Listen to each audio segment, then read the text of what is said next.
Okay, and that'll go to the B&L cloud? Yep. All right, cool. Excellent. All right, so I guess we'll start up.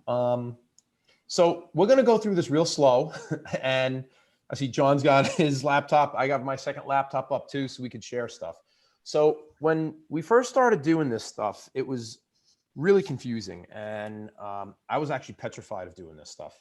And then if anybody saw the videos I made, I in December, I really orthogonal. Oh, okay. I sat down and I really worked through it, and I tried it and I figured it out, and it actually it works really well. Part of the reason is the tutorial that we have that was put together, which are the two documents I sent you guys, the two PDFs. That was put together by Alex Suarez and Dan Williams, and it's really easy to follow. There's a couple of extra things that they put in there, but basically these two programs are there so you can process data from the beamline and then look at the structure of the protein and try to get a model to fit the data that we have.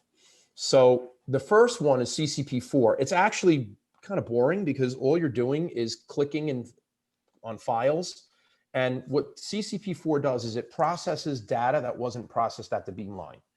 99% of the time, we're processing data at the beamline so that when we get the files, they're ready to go. So you don't need to use CCP4. And you can literally just pluck them off. What happens is the beamline scientists, they'll take all the data files and they'll put them to some cloud share that we have. And then we can download whatever files we want and start working on those, or download all of them. Usually we download them to a hard drive that Aleda has, and then we pass the hard drive around. So CCP4 is really used only when we haven't processed data, or if you want to do some other things to the data that Alex was showing us after you've looked at it and stuff, and you say, hey, I want to try to, do something with ligands, or I want to try to do something called, I forgot what it was called, some kind of like where you remove what the protein looks like so you can see if there's any solvent in there or something. So we're not going to deal with that at all today. So do you guys have access to, first of all, did you open, I know Tracy, you can't open it yet, but did everybody else, if you can make sure you have CCP4 open on your computer, and what you should have on your screen is something that looks like, I'm going to share my screen real quick. I can share. I got a video up though.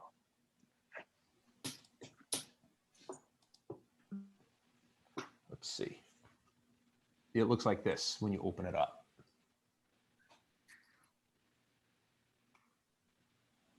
So once you have that open, I guess just, there's only a few of us here, so we could actually turn the mic on and just say you're good. This way we know everybody's all good to go.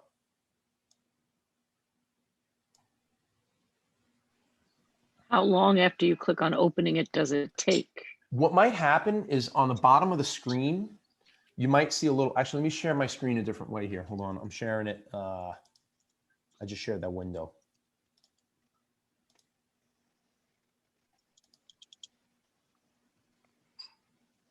I don't know if you can see or not, but at the bottom of my screen where my date and time and everything is, there's a little box. It's got it's black with, it looks like a white diamond, whitish gray diamond. If you click on that, that brings it up.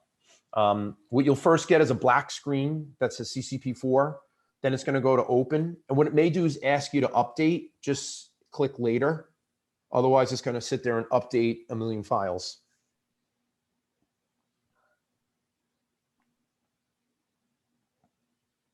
And if it's running slow, you guys can turn the camera off because the camera does snag it up a bit, I noticed. So if you notice you're laggy, you can try that. We know you guys are there.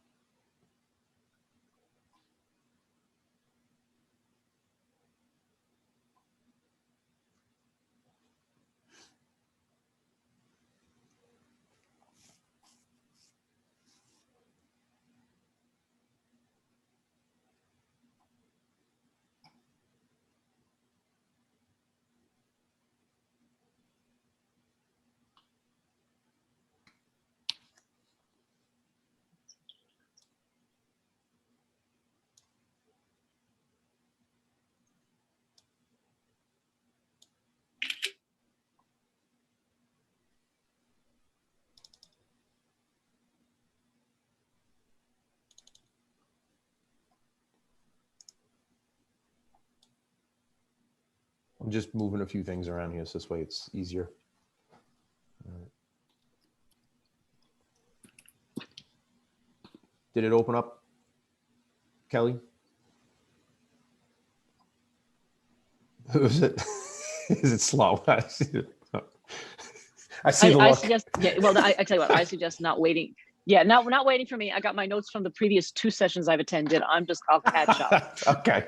And All I right. watched your training videos. All I right, watched good. your training videos. So of course Okay. the CCP4 one you kind of like jump into like without an intro, but I'll be all right. I got Okay. it. Just move on. All right.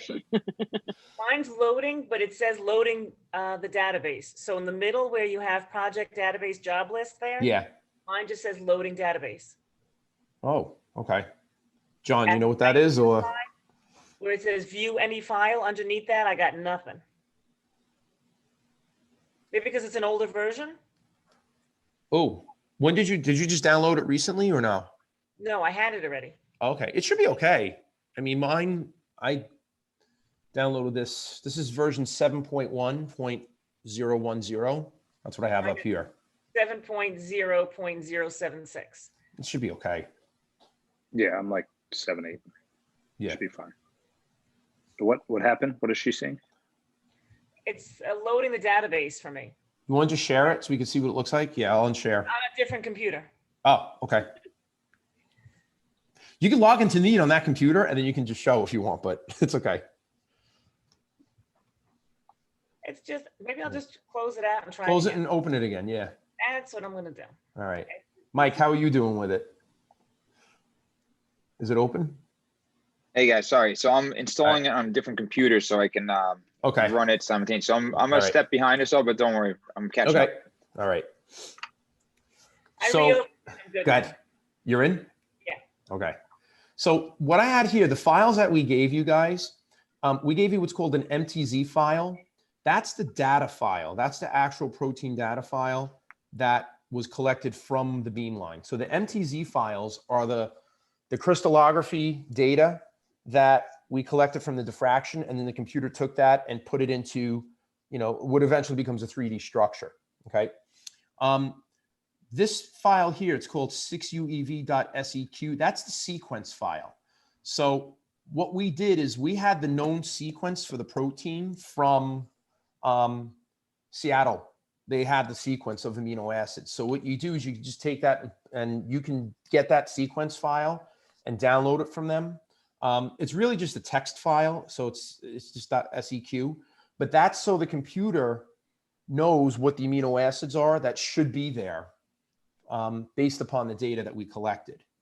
And then the top file here, 4ig6.pdb. This is the model that is the closest to what we were looking at.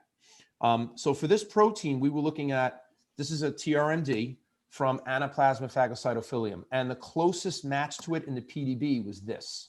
So we're going to use this as a model and then get that model to fit the new data. That's the whole point of this, right?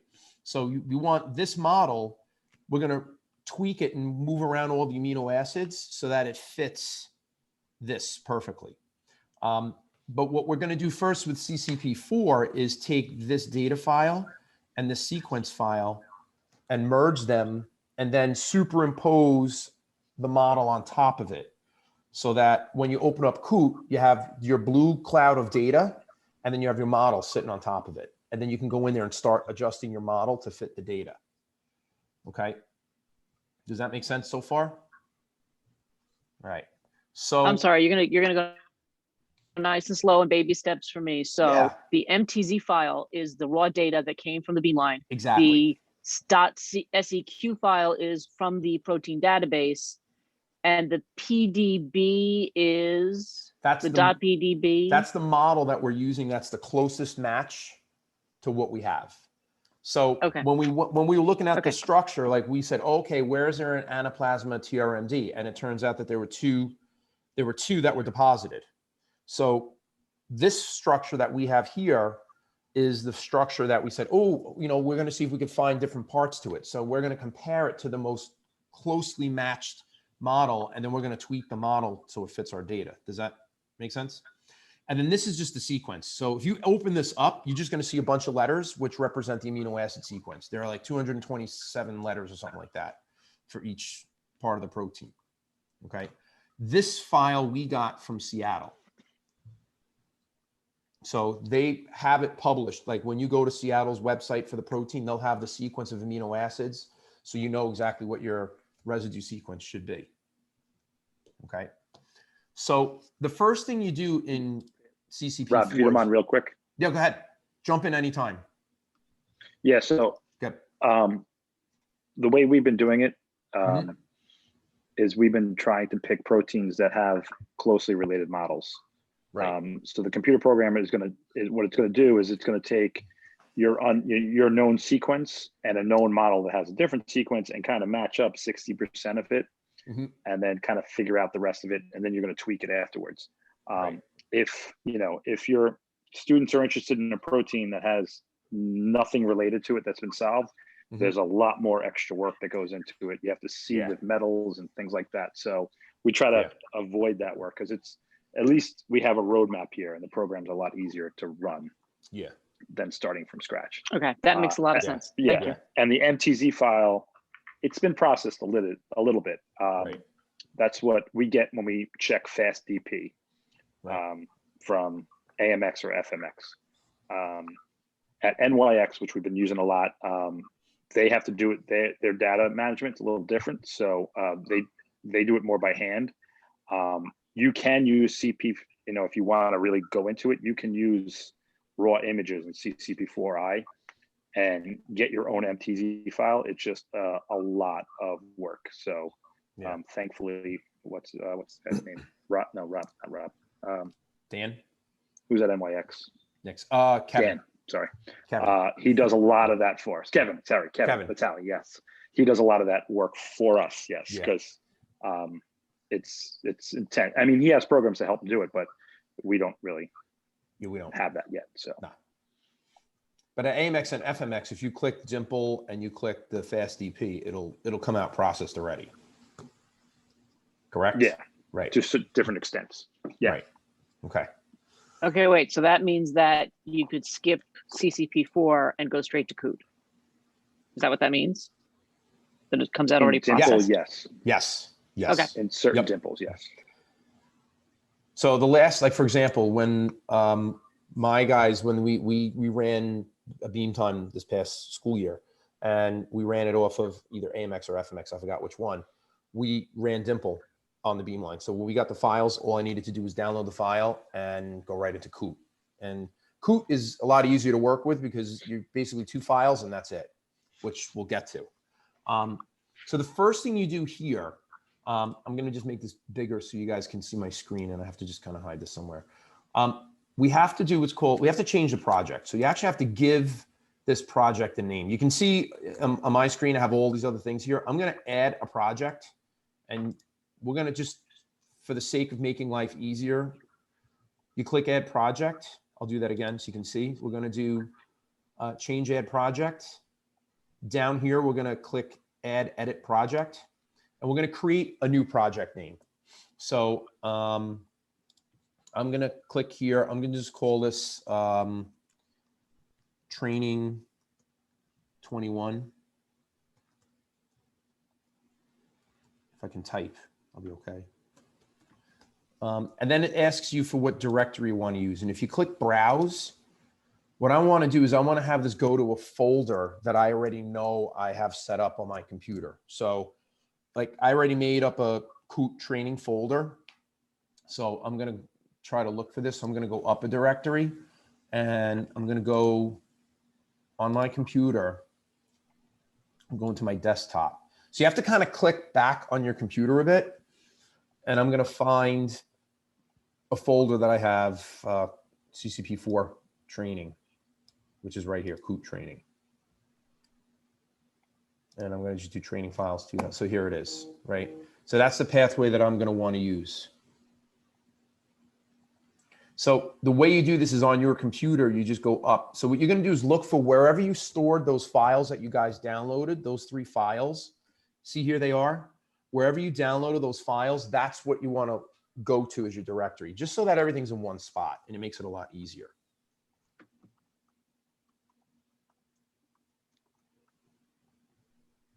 So I'll give you guys a few minutes to figure out where that's located. And again, what you want to do is if you go to, it's going into your computer. So it's going to your users, which is your name, because if it's your computer, you're going to do that. And then wherever you keep everything. I'm lazy. I just put everything on my desktop and then I figure out where I'm going to put it later. So I made a file on my folder on my desktop called training for Coot. And that's where I put everything.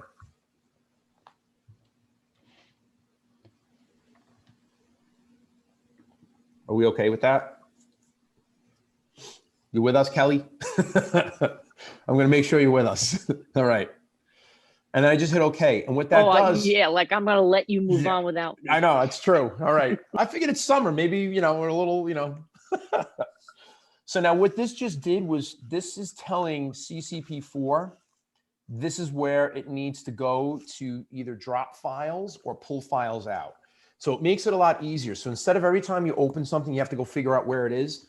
This creates a direct pathway so that anytime I want to like take that data file or I want to take another file, it's all in that one spot and it knows exactly where to go. Okay. And then what you do is just click apply and exit once you've done that. And I'm going to check this. And now it's created a new job. Okay. Well, so now I'm set there.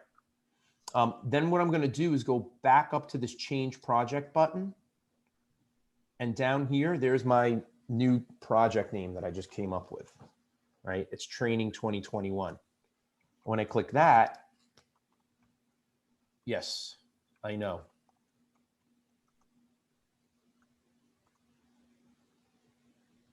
Yeah, okay, I've been warned. I think I have too many spaces, but let's see.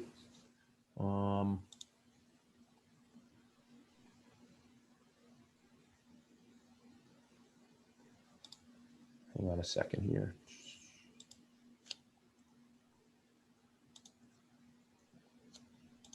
It doesn't like spaces, and it also doesn't like parentheses. So if you have parentheses, like sometimes when you download a file and it's the second or third time you've downloaded it, it'll give you a parentheses like 1, 2, 3 after you've downloaded it. You got to take out the parentheses. So let's see if this works now. Hang on one second. I just want to change this to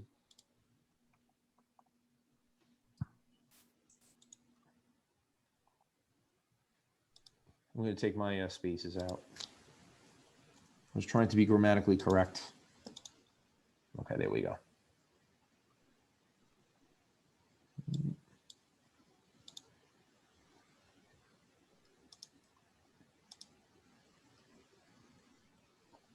Okay.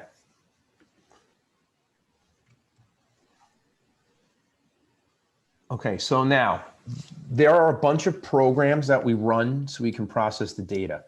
The first one is called truncate. And in this program list here, when you scroll down, it's all alphabetical, which is nice. So you go to the T's and you'll see truncate. And when you click on this, and by the way, when you do this, they all open up with kind of the same look where it gives you the title, it tells you what you've got here, it tells you files to look for. So after you do this a few times, you're kind of looking at the same thing again and again, and you kind of get used to the way that this program works, right? So the first thing we need to do is we have to get the MTZ file that we got from the Beamline and put it in. So we're going to browse for that. And what this will do is have us go to this directory and look for it. So for some reason, mine didn't go there right away. So you may have to click back up and down to get to where it is. But what you want to do is get to that MTZ file. And usually when you do this, it'll show you the only file that it can get.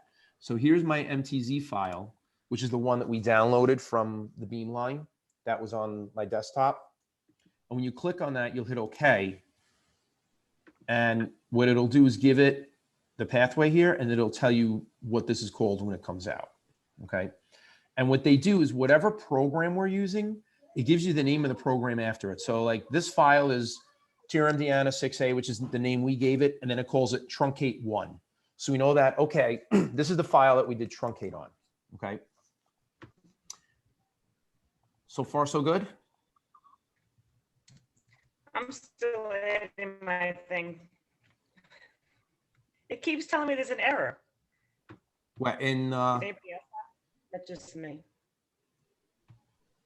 you want to share the screen so we can see what it looks like? Oh, no, you have it on the other computer. At the end of here. Right. All right, so after I did add project, Mm-hmm. I went to my downloads, they're all here, and I call it file, I named it training 2021, Okay, right? With no space, right. and that's all I did. Do I just hit okay? Or do I pick one of the, do I pick that 4IG6? No, just do the 2021. Now, once you hit okay, now you're good. All right. it And now didn't- you're going to go to the, keep now you're going to going. go on the side here to truncate and click on that to open this up. We'll wait for you. Exit and save current select file. Why is it, and I'm hitting okay? Truncate isn't an option for me. On CCP4. Yes. You might have to, when you up on the top left, if it doesn't say program list, it's probably not listing everything. But if you hit that little bar, you can select program list. Yeah. And then So it you see what I should just list did? I clicked the everything. bar and that comes up and you hit program list. Yes. Got that? Yes. Okay. Thank you. You're welcome. We'll wait till everybody's good. So no panicking. Don't worry. Yeah, so that list Rob showed you, the program list, that's everything that this does. But above that, they're kind of like short tracks to just do certain things. And they show you only the programs you need to do that. If that makes sense. So if you're just doing model building, it'll have only the programs for model building. Yeah, so clicking program list is going to give you everything. Right.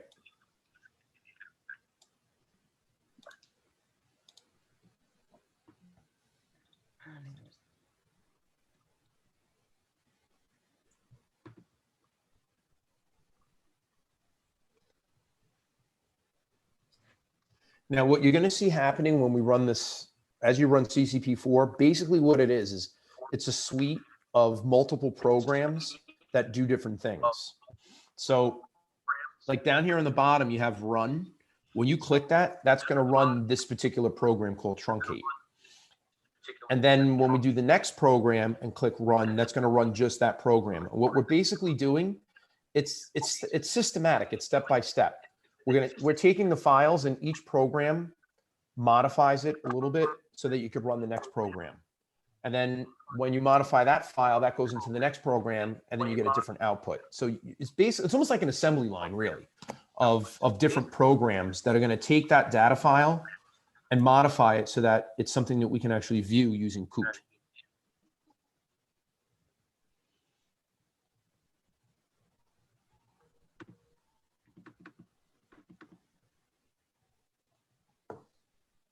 Is it working, Barbara? Ann?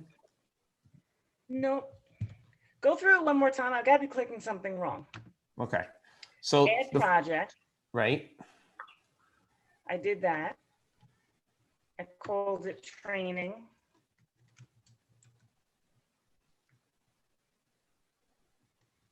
All right, I'm going to change the name to plus. Okay. I don't know, whatever. I go to browse. Okay. All right. I have here my downloads. I click on my downloads. Okay. And they're on the right-hand side, but I don't click on any one of them. Right. All right. So what's going to happen? So they're in your downloads, right? So what you might want to do is maybe make a folder on your desktop and just call it Coot for now, and then move those 3 files into that folder. It may not be able, because what's going to happen is it's going to deposit all of these files into your downloads, and then that's going to be a mess trying to find them. So what I would do is just create a folder on the desktop of your computer and then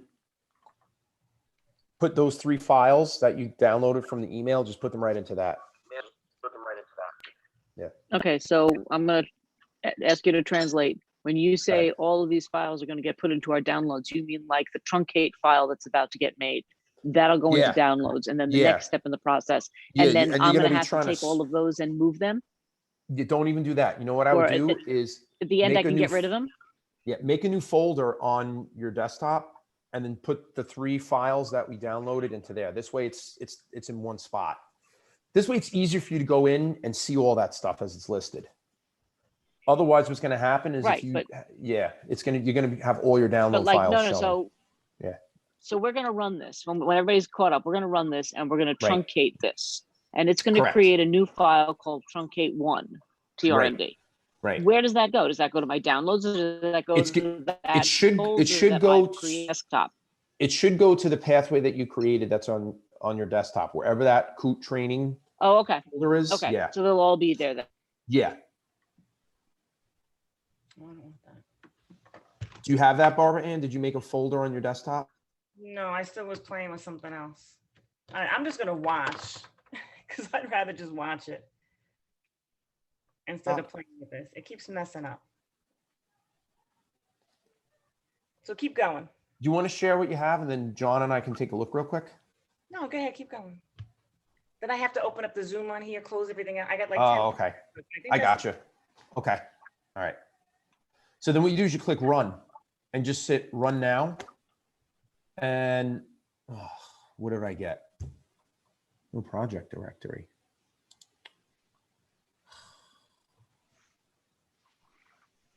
Go figure. Why am I having an issue here? Uh-oh. I got the wheel of death. Hold on. Oh no.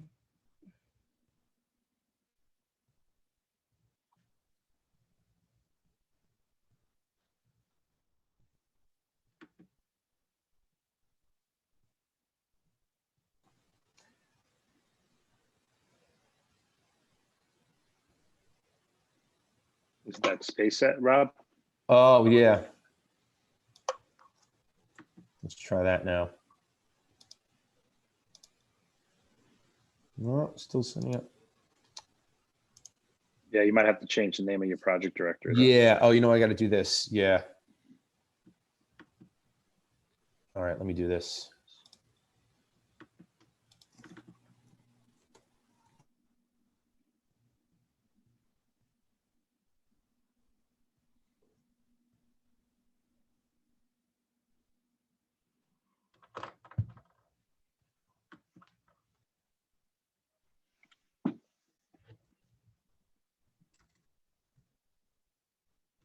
I have a really bad lag. There we go. Okay.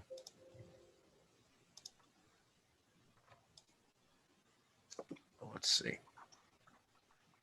The only problem with this program, well, one of the problems is it does not like those spaces. So if you have a space, it's very particular. There we go.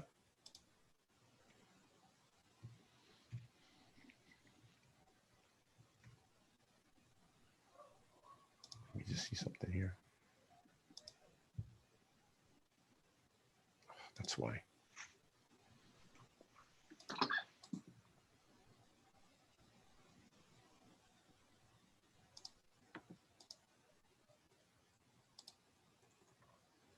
Okay.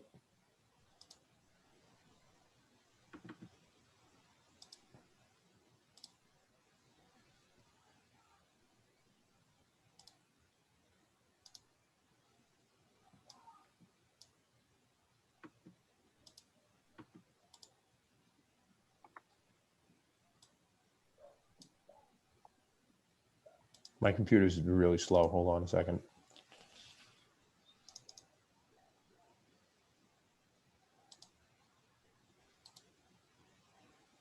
There we go.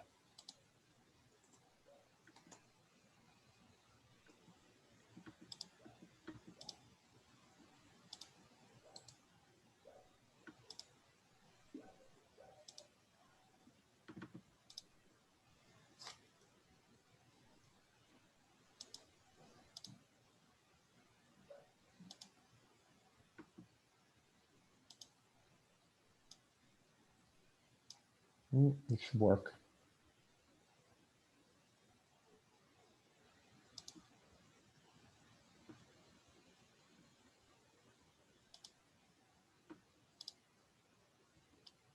Okay, let's try this again.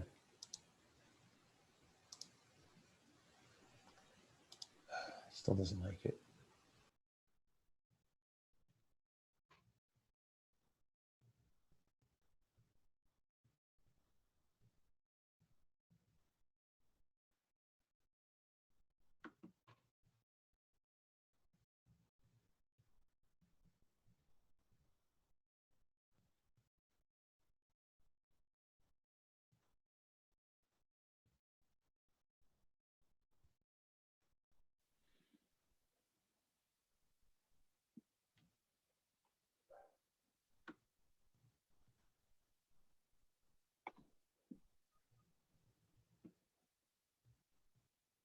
Did we lose Rob? Did he?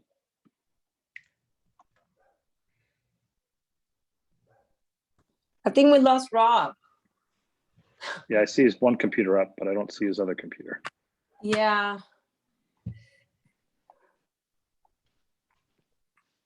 Let me, I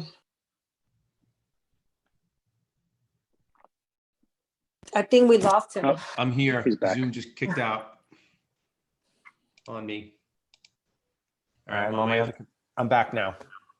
Okay. Sorry about that, guys. All right, let me reshare. Let's see. All of a sudden, I'm looking. I'm like, I don't have CCP4 showing or anything. What happened? Okay. Network today. Okay, so when you run these little these little things like this, right? Like truncate, I clicked run, it started to run. Up here at the top, you'll see it gives you the time and it tells you running, and now it's finished. So it finished running this particular file. Okay, so you can close this while that's running. Now that it's finished, it's done. Okay, so then the next step is we have to run this program called SF Tools, which is right here. Let's see. Okay, and SF Tools, we're going to get the file that we just did, and we're going to search for that and put that in.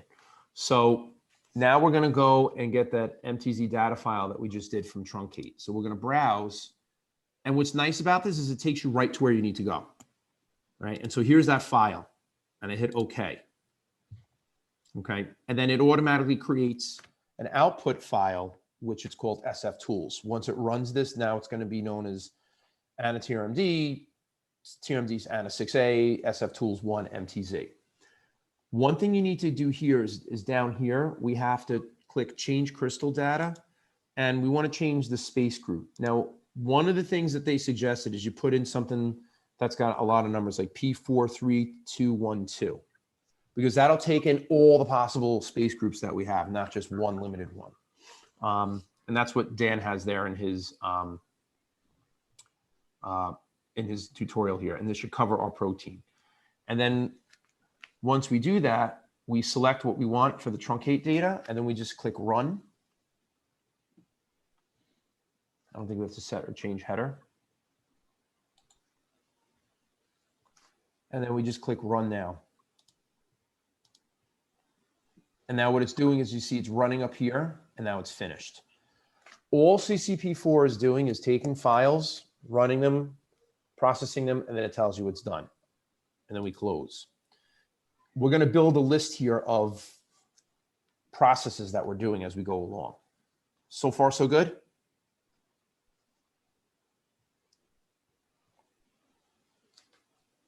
Did I lose Oh my you? God, I'm with you. You're with me. All right. Yes. Yes. All right. All right. The next one is called FreeR flag. And that is, we got to go up alphabetically. We do FreeR flag. This is going to open up. And now what we're going to look for is that SF Tools file that we just did. And here it is. You click on that, you add it. And again, what's nice about this is it automatically creates the new file name. The one thing that Dan has on here and Alex is that we have to change this from keep existing FreeR data to generate FreeR data.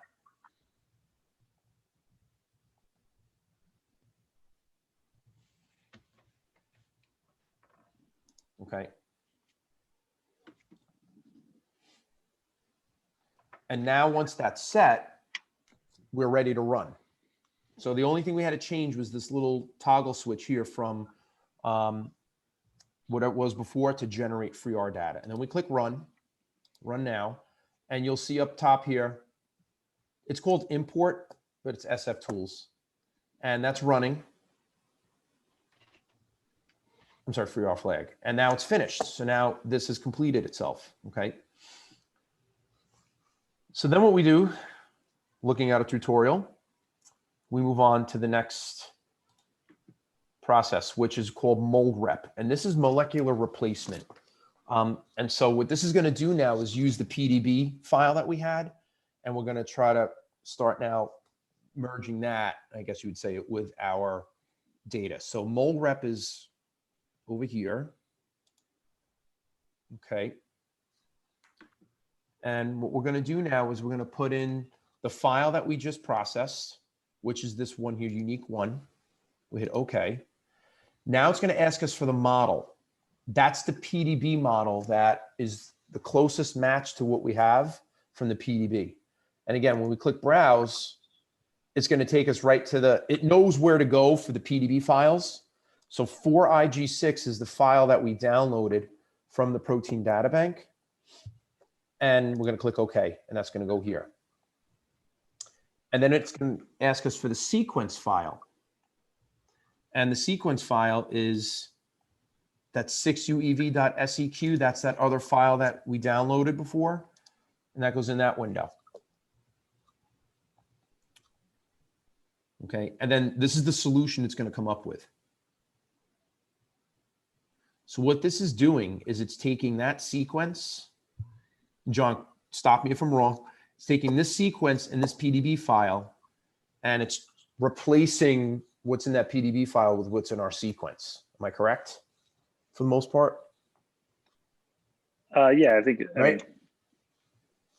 yeah, it's basically trying to use that model as like a map and then trying to fit the sequence to the data that we just gave it.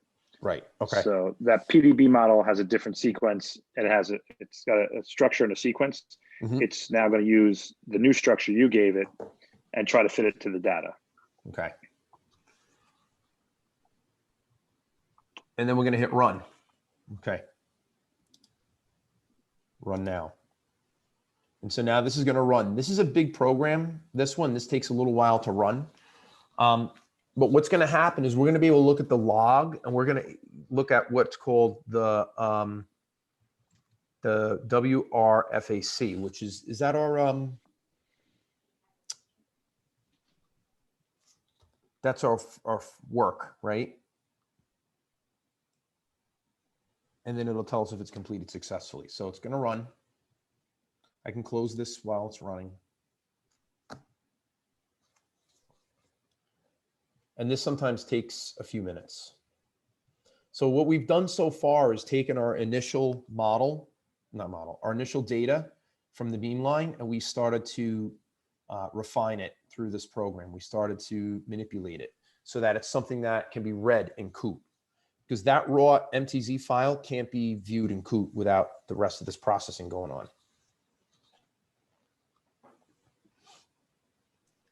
So is molrep the last step, the last file that will then get imported into Coot? No, there's a step called Refmac after this. There's more. Yeah, wait. There's only like two okay. more. Okay. Refmac, that's it. Once Refmac runs, that's it. And then that file is what goes into Coot.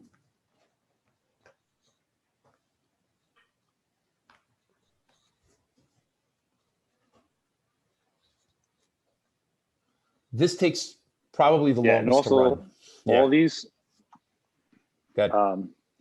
what we're doing right now, I mean, if you're doing a protein, like if you're doing another TRMD, we would just run Dimple, because Dimple can take something really, really closely related, and it can give you all this output. It'll do this automatically. Right. Dimple's right here. And Dimple's actually in here. We could run Dimple if it's close enough. but it depends really on what you're doing. I mean, Dimples, what it's designed to do is actually solve the same model and look for ligands. So, but if the model's close, it usually works. Right. This case, it probably would work. Yeah. Yeah, they're pretty Yeah. close. It probably Yeah. would work. I only had to do what we're doing here once, and that's with this model. Everything else I've gotten from the beam, for the most part, we've just been able to go right into Coot with it. I think there were a few things I had to run Dimple with, and I think we just did it by trial and error. I figured out how to do it. I think, John, you had something on it too. But like I said, I think, right, like 95% of the time, it's already done, and we're just going to take those files and put them right into Coot, which is much prettier and much more fun. Coot, while we're waiting for this to run, oh, it's finished. But Coot is where you can literally get lost for hours, just going through and trying to get the model to fit the data that you have, and looking at the data and looking at the structures. And you could just go on and on and on. And there's a certain point where you're like, okay, I've done enough. It's good enough. I have to stop. And that's really, I asked Alex about it. Like, when is it good enough? He goes, it's up to you. So there's more of an art to Coot than a science, I would say, where there's a lot of visual stuff where you're looking at how things fit and angles and bonds and all this stuff. And then usually what you wind up doing is going to someone like Alex or Vivian or Aleda and say, hey, what do you guys think? How far along are we? What else do we need to do? And then we get feedback. No, this is good, or refine it a little bit more. All right. So now this is done. MoRep is done. So the last final step of this is Refmac. And Refmac is going to refine the structure for us. So we're going to click on Refmac 5. Okay. And with Refmac 5, what we're going to do is locate our MTZ file that we have. Okay. Which is this last one here, unique one. Okay. And we're going to import that. And it creates a Refmac file for us. And then we have our PDB, which we're going to grab. And it's this MoRep PDB up here.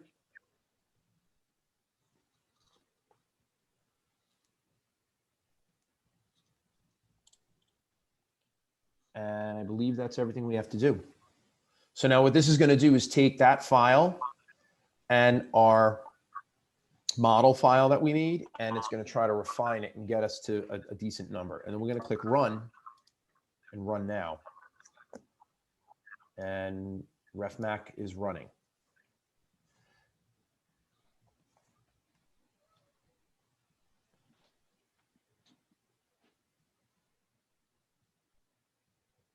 When Refmac is done running, we're going to open up the log file, and you're going to look for a number. It's called the R factor.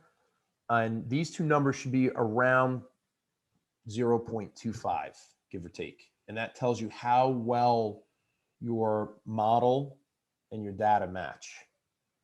And then what we're going to do is refine that model in Coot to get those numbers down. The idea is you want to get those R-free numbers as low as you can get. If you can get to like less than 0.2, hit like 0.18, 0.17, that's great. That means that you have really good agreement between the data that we collected and the model.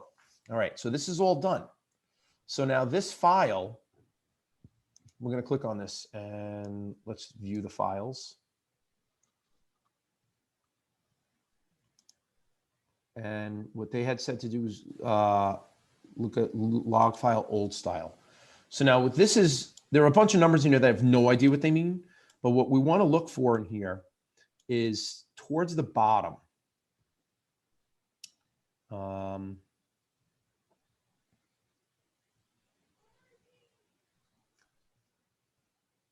it gives you the results. So let's see. Right here.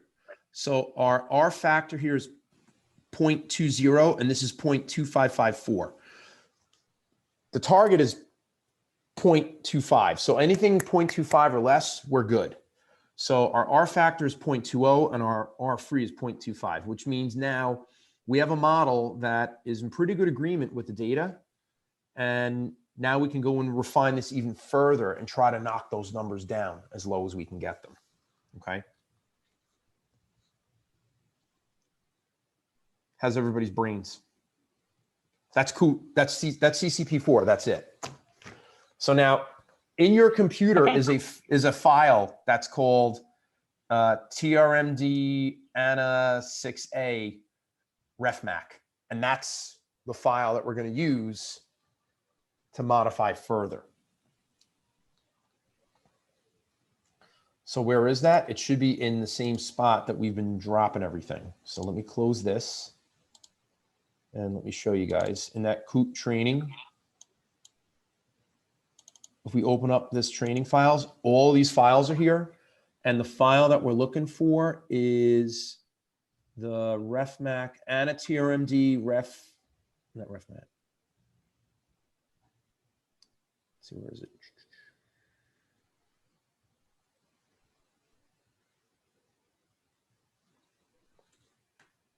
Right Is here. it the fourth from the bottom? Yep, right here. There it is. Yep, that's it. That file is the file we're going to put into Coot. And there are two files we're going to use for Coot. It's this data file here and our PDB file, because we want our model that we're looking at to match up with this data that's been refined. Okay. So when you go to Coot, which is the next step, the two files we're going to look for are this Refmac file here and this PDB file. Okay. The whole purpose of doing this was so that we can get that original MTZ file to be refined enough that we can then look at it in Coot and process it. Is that good? Are we okay so far? Questions? Anything you guys want to go over that we just did? Go ahead, Kelly. I'm Got it. good. I'm good. You're good? Yes. All right. All right. Mike, Tracy, Barbara Ann, Aleda. I'm just Well, finishing I'm up the good. Refmac step. Okay. I'm as good as I can be just watching you since I Okay. can't open anything on my file. I know. Yeah. Amber, how you doing with it?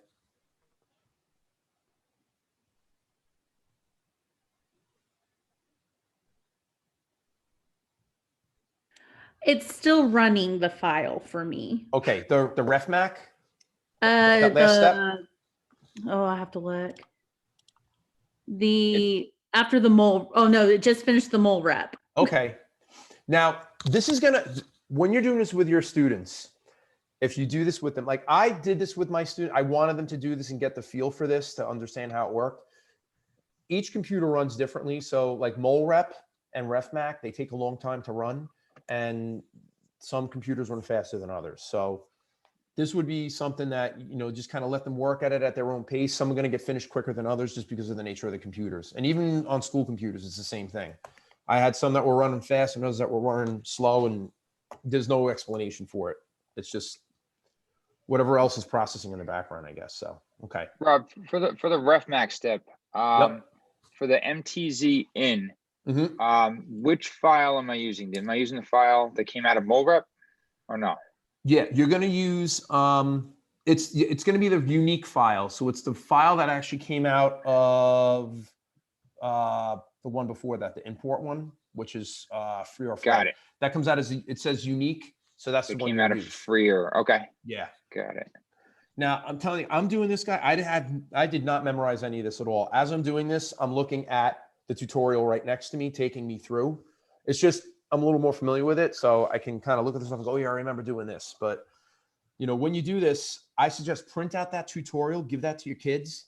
I went and had it printed out in color. I found a color copier in my building and a secretary that I, brought like nice gifts to, and she was like, you can use my color copier anytime. But give that to them. Let the kids actually have it hard copy so you can flip back and forth through it as you're doing this. It's much easier when you have it printed out to go through it. And actually, I recommend that, the next couple of weeks before school starts, sit down and do this again and just use the tutorial and just run through it. I did it like 3 or 4 times myself so I would feel comfortable enough that I could explain it. And then that's when I made the videos that I had too. Go ahead. So just a quick question about the, depending on the protein that you have and how well refined it's already been. you might actually need to do more things, or are these 5 steps in CCP4 pretty much what has to be done? Well, no, you have to have some Yeah. PDB file to reference Right. it. Otherwise, Right. what do you do? Right. So like, for example, like my guys, when we did the Mycobacterium paratuberculosis one, it's not in the PDB. So the closest one we found was Mycobacterium tuberculosis. So not even the same species, but it was the closest that we could find in terms of, what we actually did is we looked at the sequence that Seattle gave us, and then we compared that to other sequences in the PDB, and that was the one that matched the closest. So then we took that file and we plugged that in at the beamline. So when we ran the data at the beamline, we didn't have to do any of this because it ran it through Dimple for us. And it was close enough. Okay. So most of the All right. time we're going to be like, you'll notice, like, I don't know if you've seen when we do the sheets for the pucks and it says, what model are we using? We put the PDB model in, that's the closest, and that gets input automatically into the computer at the beamline. So it'll run this for us. After once you shoot the crystal and it gets a diffraction pattern, it'll take that MTZ file and it'll process it for us. So we don't have to worry about doing this. Okay. Okay, thanks. Does that work? Okay. John, was I okay with that? Did that make sense? We're good? Yeah. All right. Go ahead. So, I mean, basically, as long as you are, you're doing a protein that someone has solved something remotely related, the program can basically take the sequence, kind of match up the structure it sees in the sequence for one protein and kind of figure it out enough where you can get it into Coot and then try to refine the rest of it. If you're, like, no one's ever done a protein in that family, or it's the first one in that group that's ever been done, yeah, there's a lot more steps involved, just even in the experimental. I think from what Alex told us, you pretty much have to kind of seed it with a metal and then use the metals as a way of kind of figuring out where you are in 3 dimensions. And then the computer software can start to match the sequence with the data with the model it's constructing. Right. We haven't, gone there yet. Right. And we Me neither. advise not to. Yeah. Yeah. So the model that you guys are going to use right now fits the data really well, beautifully. You're not always going to get that. You're going to get areas where there are gaps in your data and your model is sitting there and there's this blue mesh, which you'll see in a minute once everybody's all set. That's your electron cloud that the computer created based on the XYZ coordinates from the dots that we have for the diffraction. So not every protein is going to fit beautifully. And that's where Alex says that brings in the artistic piece. How well does it fit? What can you snip? You can actually cut away parts of the protein. There are actually things you can do to make it fit a lot better. So for this one, because it's for training and because, we want everybody to feel confident, it fits really well and it really does a nice job. So John, do you want to do the part on Coot or you want me to continue? What do you want? What do you feel like? You let me know. I don't want it to just be all me, unless you're okay with that. No, that's fine. If you have a That's plan, cool. if you have a plan, that's fine. I can jump in if I see anything. Yeah, I'm gonna need. You're just for gonna. that. Yeah, good. All right. So, I mean, do you want me to share my screen and get them started a little bit, or? Yeah, do that. Yeah, that would be cool. Do you have this file already in? Do you need this file? I can send it to you.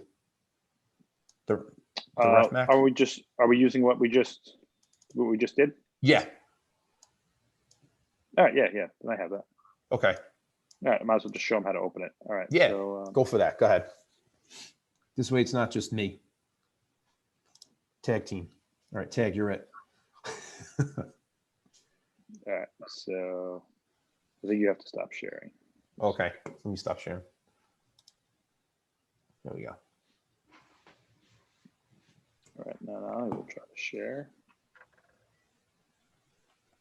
And again, guys, there are the 2 PDFs. So the second PDF that we sent, that's the Coot tutorial one. And again, print that out, give that to the students. The kids pick up on this really fast. I had some kids that were just like flying through this and they were coming to me asking me things. And I was like, I got to ask John. Like they they just really pick up on it. So, yeah, just you give it to them and they just you have take Chris. away. Yeah, yeah, that's true. I don't have Chris anymore. Chris is pretty good. Yeah. Oh, got his email. Yeah. All right, so I'm just going to go ahead and open up the Coot.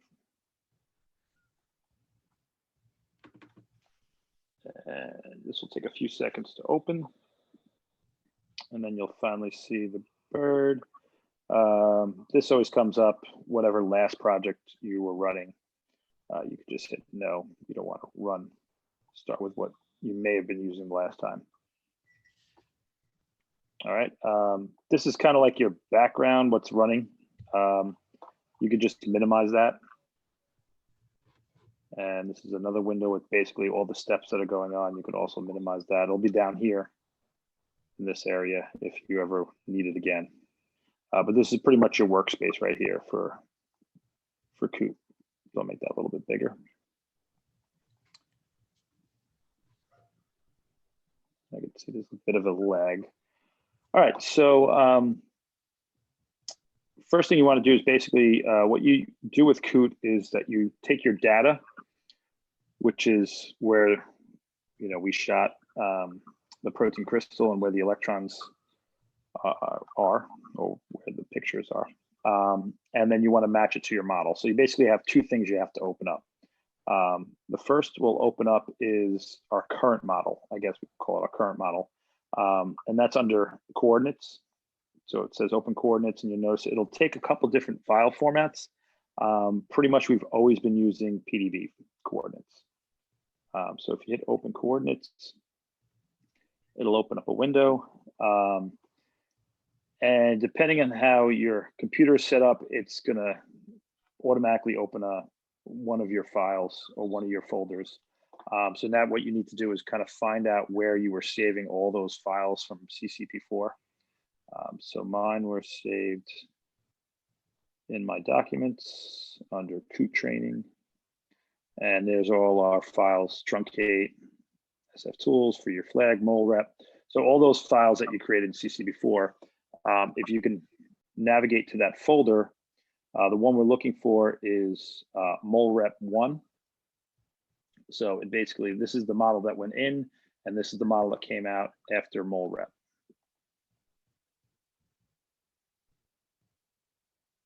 I'm just going to hit open. And this sometimes comes up.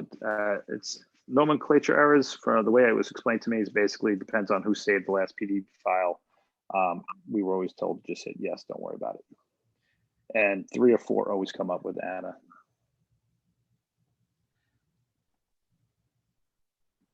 All right, so what you're looking at here is the model that was built after we ran this through mole rep and refmac.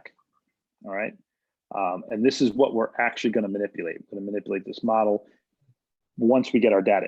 We're going to try to match this model to the data even better than the computer did. So obviously we have to open up our data as well. Some people like to open their data first. Some people like to open the model first. It really doesn't matter. So you can hit auto open MTZ.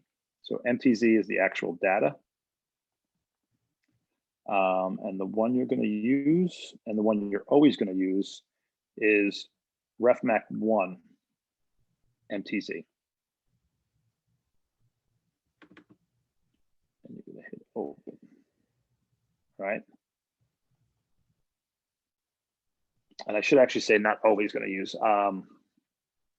So what's going to happen during this process is as you go about fitting your model to the data, you may save your model several times, and each time you save it, you'll give it another name. Most people just call it number 2, number 3, number 4 every time they save it. So in the future, you may reopen this, but you've made some changes, and you're going to open up 2, and then you make some more changes, and the next time you open it, you're opening up 3. So that may change. The data itself shouldn't change. Okay, your data shouldn't change because it's your data. So that should always be opening up. All right, so does everyone have something that looks like this?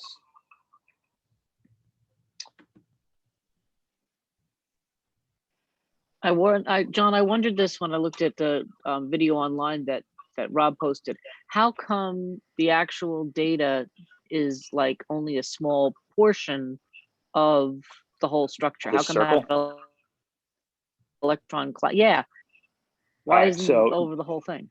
you can actually hold control and slide around, and that's what you're going to do a lot.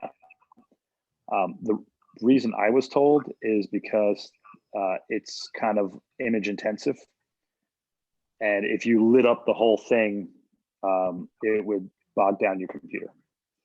I believe there is a setting where you can actually change this blue diameter if you have a really good computer. But also a lot of people I talked to said seeing too much is actually kind of overwhelming as well. It's hard to focus on small areas of the data when everything's lit up.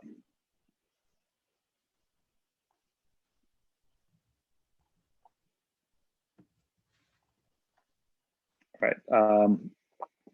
Not sure. I mean, how many of you played around with Coot before, so you kind of have a feel for what's going on here? Do you want me to basically start? Okay, I guess we should start a little bit with that. Just getting used to your mouse and your keyboard. If you hold control and left click, hold left click down, that's how you can kind of move about your model and match your, check out the different data and how it fits. If you hold the right click and go to the right, you can zoom in. If you go to the left, you can zoom out. If you hold left click and go to the left, you'll spin the model to the left. If you hold left click and go to the right, you'll spin the model to the right and then up and down. So that's basically manipulating the model.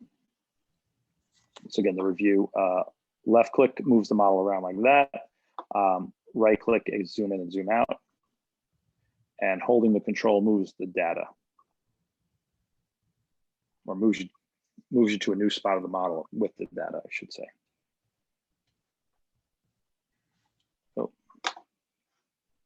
and the only other thing, and this is where having a trackpad is kind of annoying, you really want to go out and buy yourself a mouse, is the scroll, the little wheel, will actually change.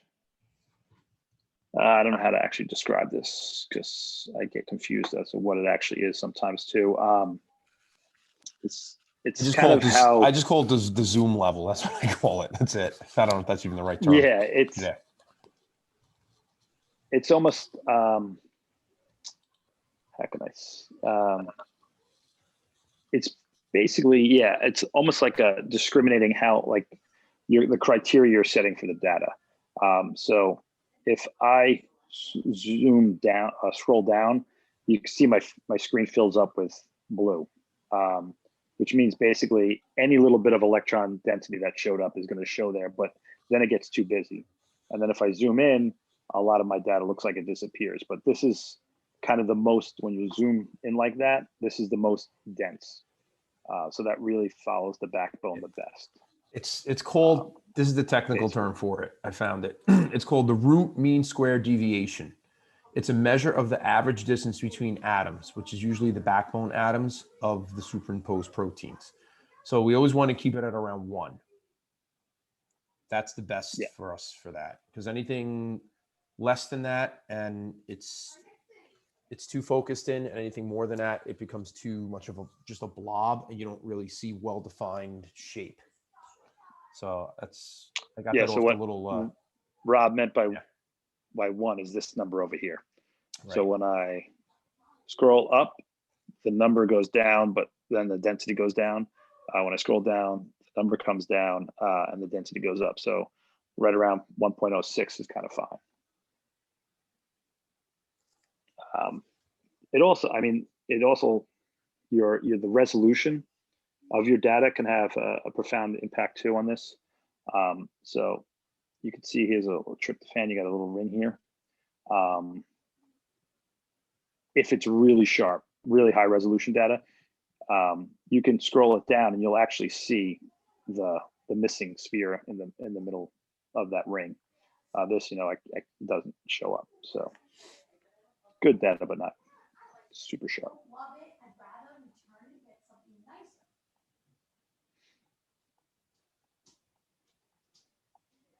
All right, so what are the students going to do basically? There's a lot of different ways that you can tackle a protein like this. I found it the most helpful is to just start with the validations and kind of go to trouble areas and see if I can fix trouble areas. We'll talk later about basically these green dots and red dots. That's where there's data that's not missing. It's data that doesn't fit what's there, or there's extra data for what doesn't fit there. But I always found it easier with the kids to start with basically just a few validation measures that they can go to and try to play with. And so if you go to validate, and I guess probably the easiest is density fit analysis, it'll bring up this little graph right here, and this will take a look at how good the density fits your model, basically. And you can see that for most of this protein, it's really, really, really good. And of course, there's this one spot over here where you have all these red bars and these orange bars. Okay, and that's where the density doesn't fit well at all. And the fact that you're getting anything in here is actually pretty amazing, because this is TRMD, and this is usually that linker region that we talk so much about. This is Anna. Yep, this is Anna. I don't know that this is the actual one that they published, but this is one of the structures for Anna. Yeah. Okay. Okay, I have a question. Okay. So watching the tutorial last night, you can click and see the individual, you can see the amino acids and go in and do the adjusting. Can you click to a spot from that screen? Or would you just look at it and say, oh yes, it's number 31 that I want to go to, or wherever that big red section was? Yeah, so like if I say, let's say I'm really nitpicking, I don't want to get, this is a pretty big red spot. Let's just say I want to see if I can fix this orange. I guess it's almost orange, it's yellow. Yeah. If you click on that, it'll jump you right to there, and it actually will label it for you. So if you look in here, it says 46 lysine. And when I clicked on it, it brought me right over here to 46. Okay, that would help speed up at least on the first tweaking, right? Yeah, I mean, and some kids like to do density fit. Other kids will do, what's the other one? The geometry analysis, and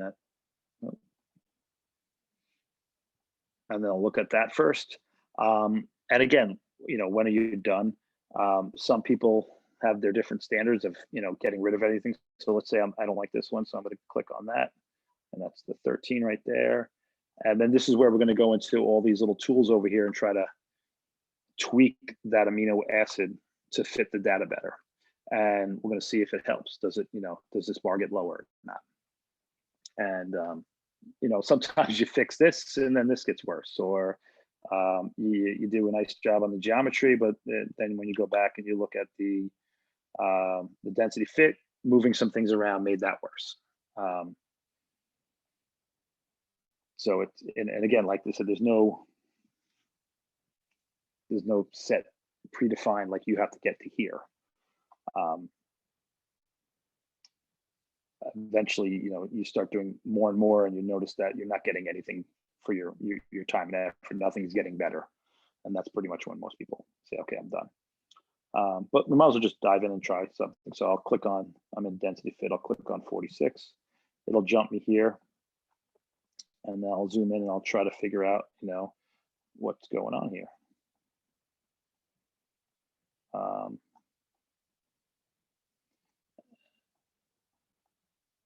And it looks like it could, I guess, fit better. It's not exactly an easy spot to see because there's a lot of green blobs going on here too.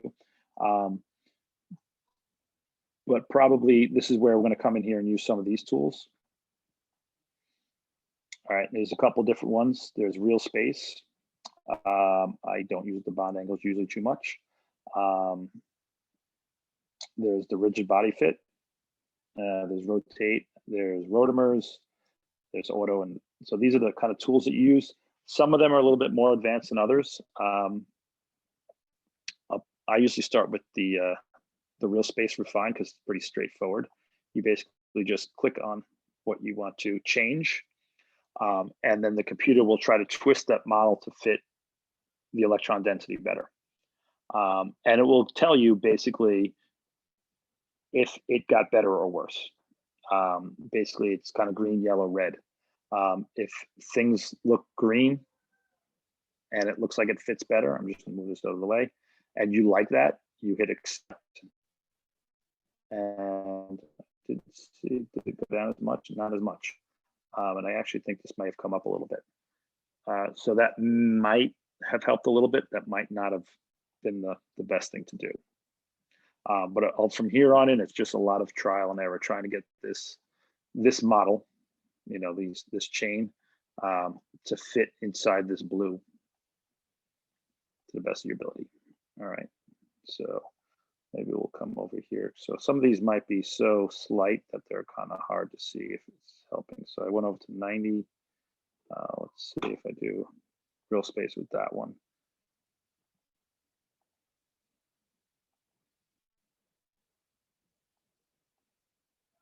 So you can see I wasn't clicked on the actual atom. It kind of moved everything a little bit. Oh, that's actually some bad data. That's why. So this is the one that where it was originally, and this is the one where it's trying to fit. And you can kind of see, just move this out of the way. By doing that, it kind of moved it over here, as opposed to before it was over here. So yes, this end is in this data a little bit better, so that's a better fit. But there's nothing over here. And you know, as you do this, and like I said, I'm still very much green, big time novice. You start to learn a few things. You can try to move it around a little bit. And one of them is certain amino acids are just harder to fit. So this one is a floppy amino acid. It's a long chain, and it hardly ever stays still, which means it hardly ever gets captured well. So it's not uncommon for it to not match up well. I'm just going to hit accept and see if it actually goes down. It went down a little bit. So it likes the fact that it's sitting here, but I don't know if that's 100% correct. There may be missing data, or this might have just been put inside something that shouldn't be there. It could actually be over here. And those are one of those things where sometimes I have the kids write down, you know, like, I'm not sure about amino acid 90. I fixed it. It looked like it was better, but I'm not sure if it maybe should be over here. And then we write down a list of questions that we try to ask somebody who knows more than us. We'll head over to some of the rougher areas here. So there's some orange bars we could try again. Real space refine on 160. And you can see it kind of moved it down a little bit, and maybe that's fitting better. They all got green. They're all green now, so that means that's fine. Sometimes you do a real space refine and it tries to force something, and you'll see some of these are yellow and red, and that's basically kind of like a warning. What the program is basically saying is, yeah, it matches the data better, but it's kind of stretching the limits of, I guess, chemistry and physics of what amino acids should do and how they should behave. And you know, sometimes proteins fold that way, and that's perfectly legit. But other times, you really are kind of tweaking your data a little bit. When you run Refmac again, it kind of validates these things as well, and it'll start to come back with numbers. And if the numbers are going up, if your R free value is going up, that means it's not fitting as good. So I'll try another one. So here's another one, and I usually tell the kids, you know, just try real space refine in the beginning, because it's the easiest tool to kind of use. Just clicked on it. It looks like it shifted not much. I mean, didn't do much.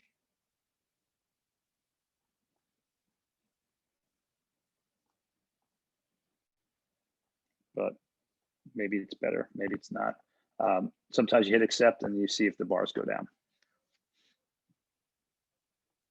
This area I'm gonna, because I just know from experience, normally this would be where I jump right into, but this is that linker region that we need Alex to help figure out.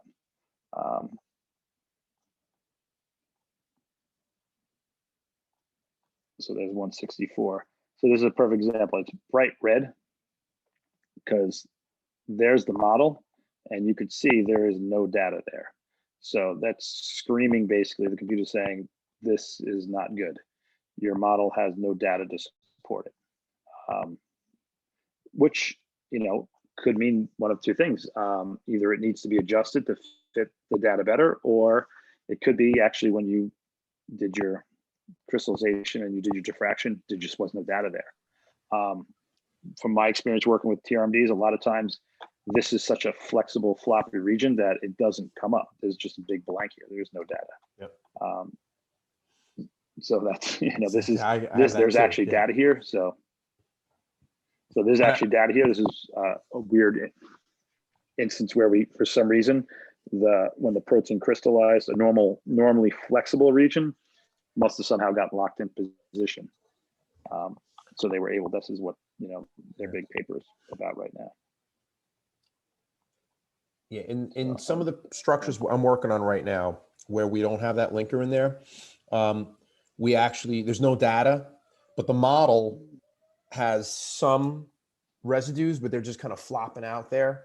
And Alex told us residues that are at the ends of a polypeptide chain have lots of flexibility and they move around so much that you can't tell what's what because they're just moving so much. So that's why you don't get any electron cloud data there. And he told us we can actually delete 1 or 2 or even 3 residues back from those areas. And sometimes also when we look at this, we realize that, oh, wait, this is sticking out. Like there's a, what is that?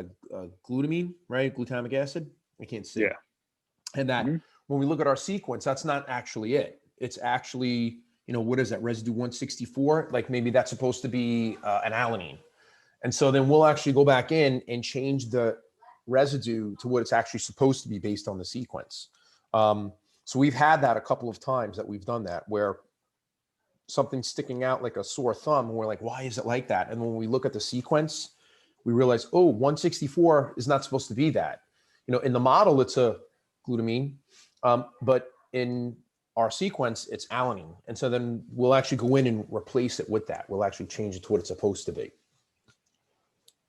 And then sometimes that helps fitting the data. Yeah.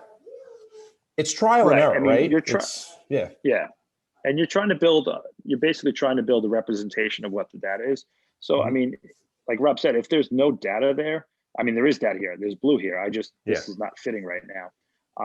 But if, let's say there was no data in there, then you just go in there, you click on the trash can and, you know, you remove the residue. You just click on it and say goodbye, because it's not there, which is, I mean, we know it's there, but the data is not there to support it. So you can't say something's there that's not there.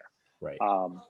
Or sometimes you just get rid of the side chain and you're basically saying, we know the carbon backbone's there, but we can't be positive of where the side chain is. And that's, you know, that's the truth. You're not sure where it is. Right. I'm just gonna undo that.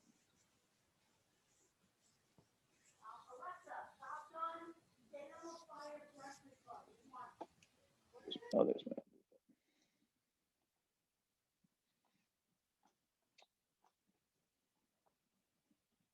All right.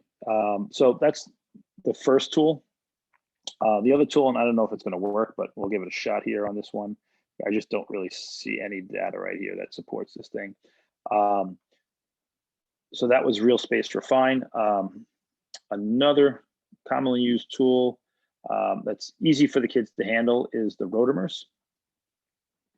So if you click on that and then you open up your rotamer tool and you click on it, it'll run through basically all the different rotamers for each amino acid. So for this glutamine, you have basically 8 different choices. And basically what happens is when I click on it, so this is where the model is right now, and see this light. This is rotamer 1. If I click on 2, it moved it down here. Take a look. Did that make it better? Nope, still nothing here because there's really no data over here for some reason. 4.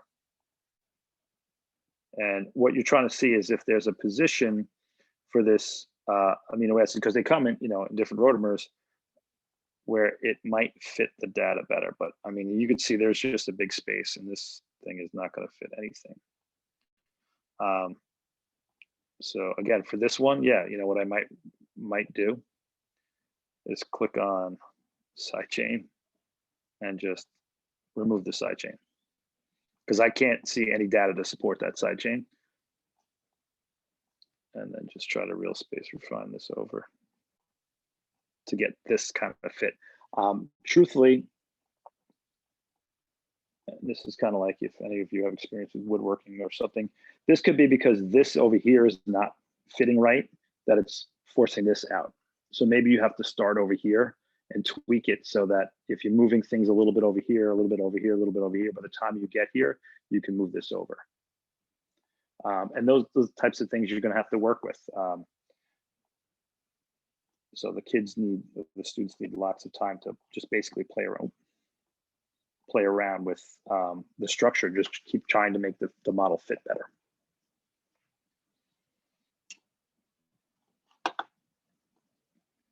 All right, Rob, do you want to add any other tools that you commonly use? I mean, with their first experience, real space refine rotamers is pretty easy. Yeah. We do get into like, we get into like the mutate one, but that's when we're trying to change things to different, to a different residue. So we could do that if you want to put a mutation in. But for the most part, just to get comfortable with it and to use it, we're just doing real space refine rotamer. Yeah, and that's it. It's just really trying to get that thing to fit. And then once we've done all that, then you run Refmac, right? So you can see how well you've refined it down.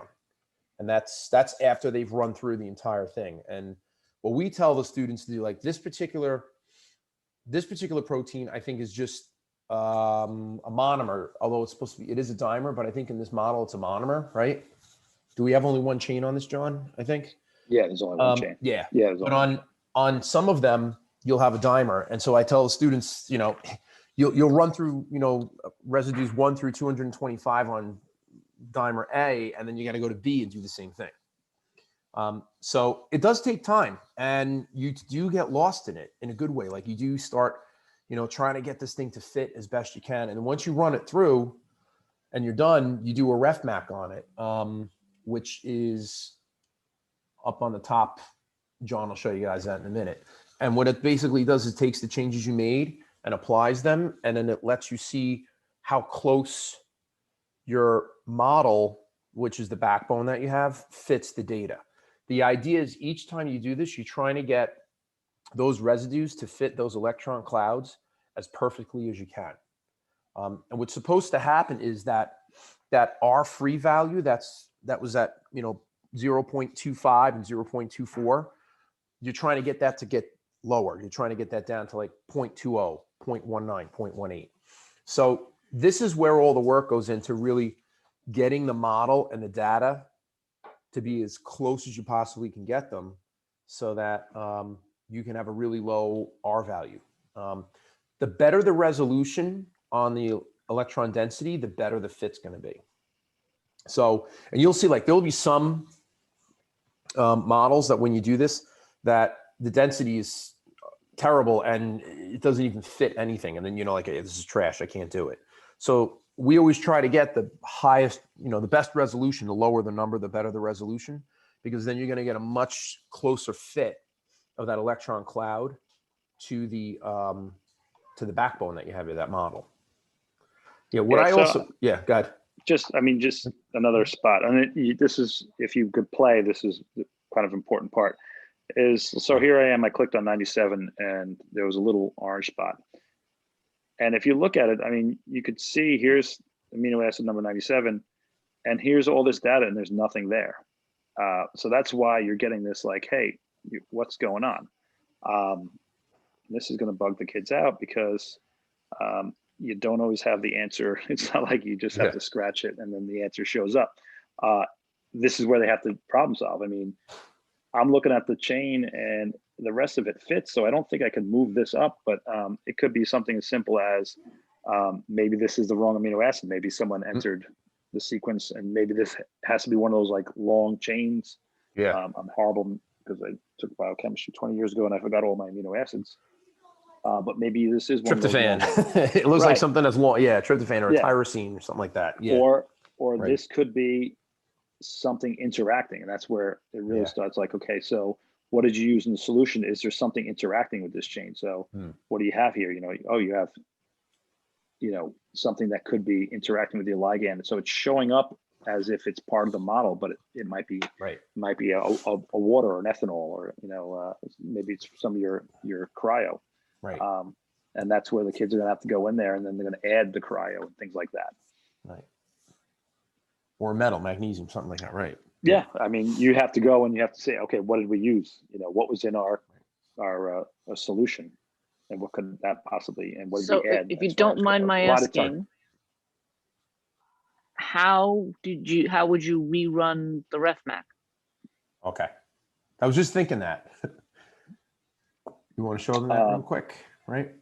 Yeah. So, I mean, there's a couple different ways to run it, but Coot and CCP4 kind of they do talk to each other. So you can just hit this button right here. That's probably the easiest way. That's what we do. Yeah. And then you can run Refmac, and it should, if it's set up correctly.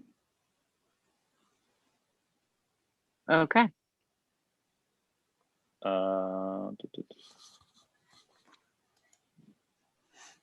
I think one thing we got to watch is the number of cycles, right? Yeah, I mean, you can. The more you run, the more it tries to fit it. The longer it takes. Right. I haven't done this in a while, so they choose. I think it's all set. I don't think you have to change anything. That's the. You that's choose the one you want. file, right? Yeah, the MTZ file. Yeah, and then you just click Run Refmac, and that's it. And then up in the thing there, it has a little red thing. If you want to stop it, you kill Refmac, but normally you don't. Refmac takes a while to run, especially if you have the camera on with everything. I remember doing this with my students, and it would take a long time. Oh yeah, Chris had mentioned that, and this is just one of those things. It's done. It went pretty quick. I only had 5 cycles. Yeah. And it shows up your log file. Now, hopefully, you have your original Refmac that you ran before. And I didn't do much, but you would look at this number again. You know, did my R free come down? Yes, it did. You know, yeah. Could probably go look in the. Now, we didn't change much. Normally, you would have the students do this after they ran through the entire model and went through all the residues and made sure all the residues had the right fit. Yeah. Then they run Refmac. Then they go back and do the same thing again. So it's very repetitive. They keep going back and they try to get it to fit that electron cloud map as precisely as they can. And then they'll get to a point where the numbers don't go down and it actually goes up. And then they've like overcompensated sometimes. Like they'll have actually done a little too much. Well, yeah, just. But it saves each file. Well, just this file here is a little bit higher up, right? Right. Yep. So this is just a little bit. 0.30. Right. Right. So it's a little bit. So instead of 0.35 is what it actually had this one when we did this. So, but again, we only changed like 2 things. So if you go back through this and go to every single residue, you'll see that number come down significantly. I think I had kids get it down to like 0.21 or something like that from 0.35, which is really good. And then you see how it's superimposed. You've got a yellow and a green, right? Yeah. So the green is the new model based on the changes that were made. So the yellow is your old, and you can see it actually has a new file name to it. Yeah. So I originally started with molrep1 after we did CP4. So we've just run Refmac. So now it's molrep1, Refmac 0. So that's your first If you Refmac ran it again, run. it'd be Refmac 1, Refmac 2. So I can undisplay the old one to now show you the new one. So this is the original model, just pretty much where it was fitting. And now there's the new model. Yeah, and when you make changes, but also realize when you run Refmac, Refmac does also try to fit it better based on all the changes you make. So, and that sometimes makes it worse. So, before you run Refmac, you can save your coordinates before you run Refmac, because maybe you like your adjustments and then Refmac runs it and tweaks it a little bit too much, and then you want to go back to that and try something different before you run Refmac. So it's, you're going to end up with like folder management and file management, which is not something kids do well with. But they will learn because they will make so many files, and then they're like, oh, which one we were working on Tuesday? I don't know, where is it? And they're like, oh, I don't know where it is. And you're like, well, I guess Tuesday never happened then. So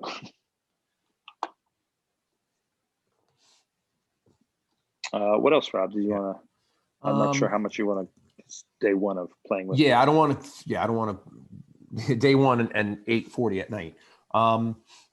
Yeah, like what happens after this is there's another video I made because the one model we were working on had a ligand in there. And so the question was, well, how do you show your ligand? How do you build that? So I'm not going to do that tonight, but there's a video for that, which I will send out. I didn't send it yet because it's just in the interest of not overwhelming everybody. I don't want to hit everyone with that at one point.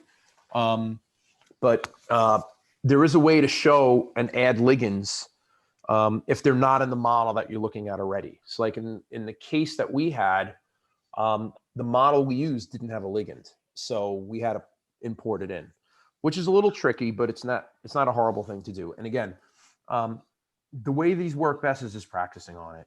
So I actually have more files of different proteins that I gave my students during the school year, and I'm going to share them with everybody after this.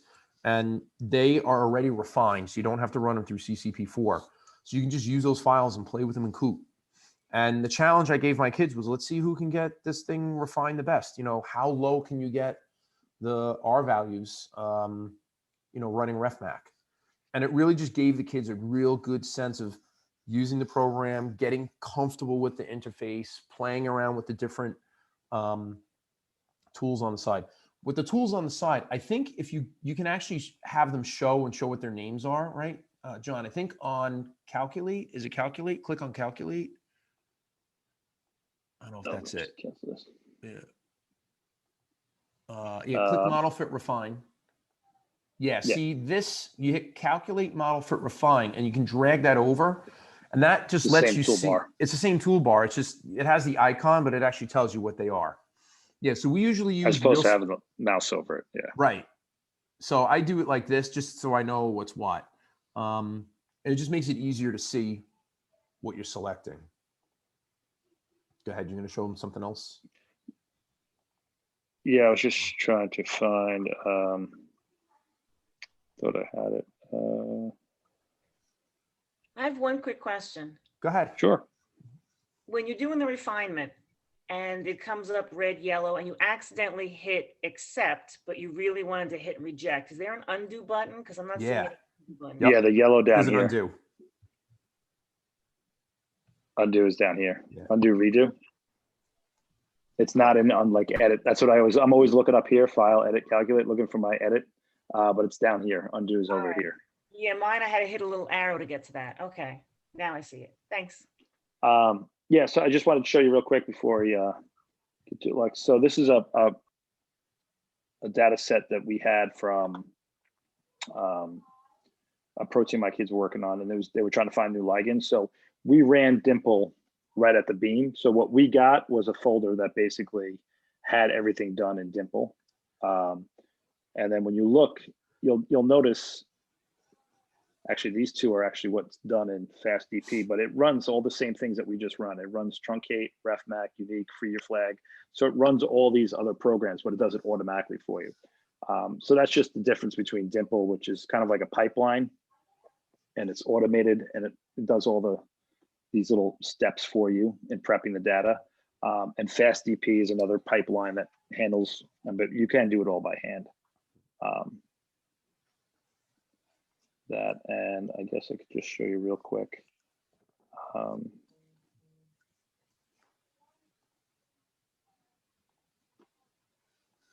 If someone was asking,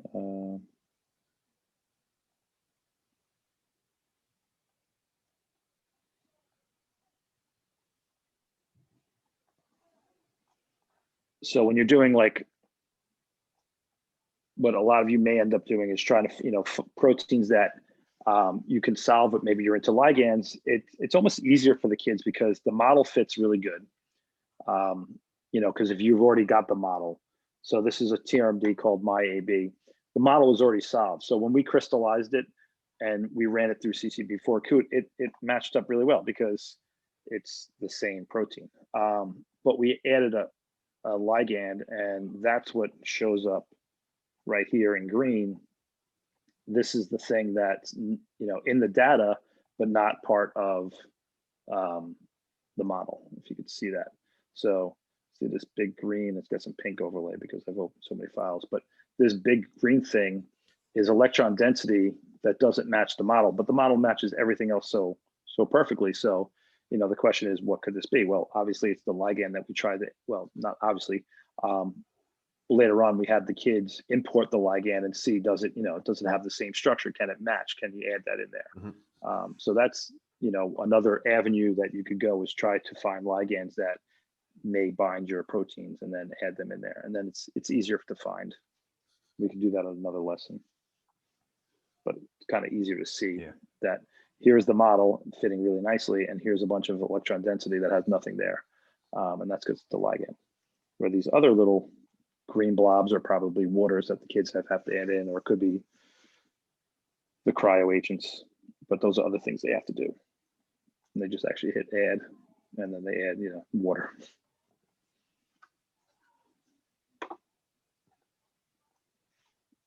All right. Anything else? Anyone have any other questions?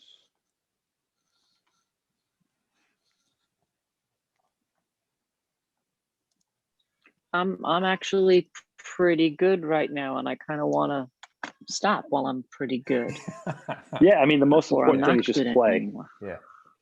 I mean, you can't break anything. Play around with the tools. True. I mean, Yeah. you know, and that's what the one thing you got to tell the kids is like, look, your data file is saved. So no matter what you do to the model, we could always go back and just reload the model. I mean, don't be afraid to move things around. Right. You're not breaking anything. You know, we Yeah. do that at the beam. You know, At I'm the beam, actually we looking break forward to playing with it. Yeah. Yeah.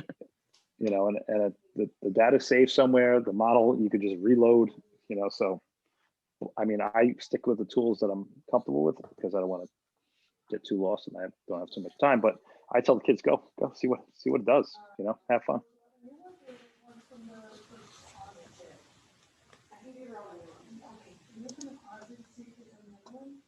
All right. Oh, lady, anything you think we missed? Anything we need to touch upon? No, I don't think so. Actually, I'm on my phone. I don't think so. Okay. Did you plan to do another meeting? We were gonna originally do 2 sessions for this, but it seemed like when we polled everybody, like the 5 people said this was a good date, and then it was like 2 and 3 on all the rest of the other days during the week.